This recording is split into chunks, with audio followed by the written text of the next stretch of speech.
I only met my grandmother once, when I was only 8 years old.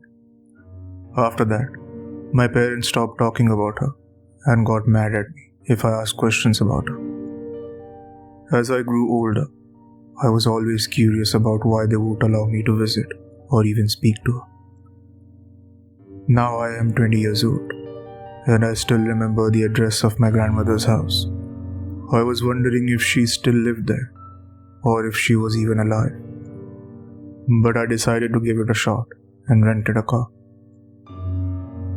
I arrived there in around 2 hours. Her house was still there. A beautiful large house. I got out of my car, went to the door and knocked. She almost instantly opened the door. She looked the same. It was like she never aged. I hugged her, and then she invited me to come inside. We talked about why my family cut contact with her, and I started to believe that my parents were the assholes in this situation. It got late. Grandma showed me my room, which looked like it was recently renovated. It was very cozy. I immediately settled there. But before leaving, I saw her frown. It was like a new soul entered her body, because she had been happy right before. She handed me a list of rules. At first I thought it was a joke, but she told me to read the rules carefully, or something bad will happen. So I started reading the list. These rules are essential if you want to survive the night here, so please, read them carefully. Rules for staying at grandma's. Rule number 1. Keep your lights on at all times. Rule number 2. Never, and I mean never, leave your room after 1 a.m. If you need to go to the bathroom, refer to rule number 2, subsection A. Rule number 2, subsection A. Look around the room for something to urinate in. If you don't find anything, pray for exactly 3 minutes. It doesn't matter if you're religious or not. After that, you have exactly 5 minutes and 36 seconds to go to your closest bathroom. If you fail to return in time, find a way to kill yourself. It is better than what they will do to you. Rule number 3. Your grandma will check your room at these times: 2:23 a.m., 2:56 a.m. and 3:45 a.m. You should be in bed by those times. If you're not, tell your grandma you're sorry 5 times. If she says it's okay but go to bed, you are safe. Try falling asleep. If she says I forgive you, refer to rule number 4. Rule number 4. Grab the nearest sharp object and stab your grandma's neck. If you fail to do so, I hope your pain tolerance is high. Rule number 5. After 4 a.m. you will hear your grandma loudly screaming your name. Ignore her. She is not your grandma. Rule number 6. If you hear knocks on your door, be careful. If there are only 2 knocks, be quiet and pretend that you're asleep. If you hear 5 knocks, open the door. It is your real grandma. Rule number 6, subsection A. Your real grandma will only come inside your room if you have broken one of the rules, or if you are in immediate danger. Once she is in your room, pay attention to her behavior.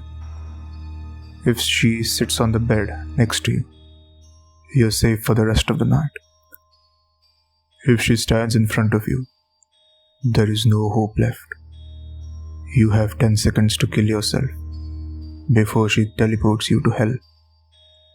Rule number 6, subsection B.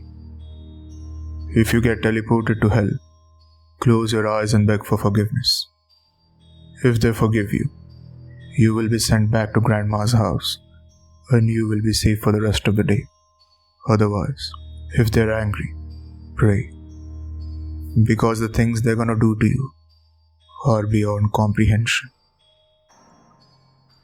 Rule number 7.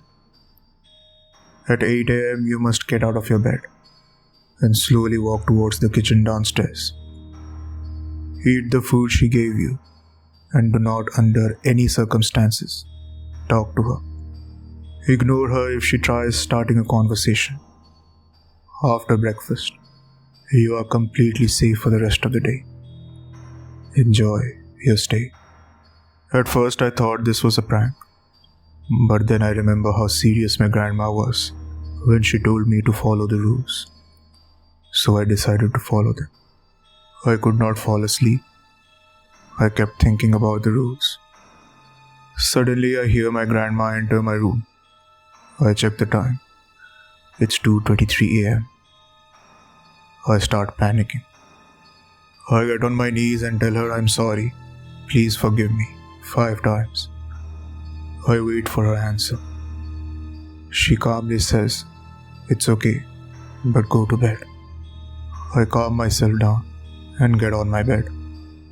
However, when I realized what happened, I started overthinking again. I started browsing the internet because once again, I could not fall asleep. Later, I started hearing my grandmother screaming my name. I could tell it was not my real grandma. Its voice was very high-pitched and not human-like. And immediately after, I hear 2 knocks on my door.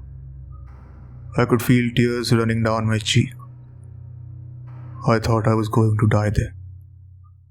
I couldn't help but start sobbing. Then I realized what mistake I have done. I now hear someone knocking exactly 5 times on my door. Maybe Grandma will save me now, I thought. I opened the door. Grandma looked mad. She walks into my room and stands right in front of me. I panic and start running. I leave my room and go downstairs. I walk into another smaller bedroom and I hide in a closet. From upstairs I hear Grandma sobbing, screaming, calling for help. I passed out, but after I wake up, I realize I'm back in my bedroom. It's 7:58 a.m. So I start walking towards the kitchen, still unsure if I had a nightmare or if what I experienced was real. Grandma and I were quiet while we were eating breakfast. But after we finished, she looks at me and unhappily says, "You left your room, right?"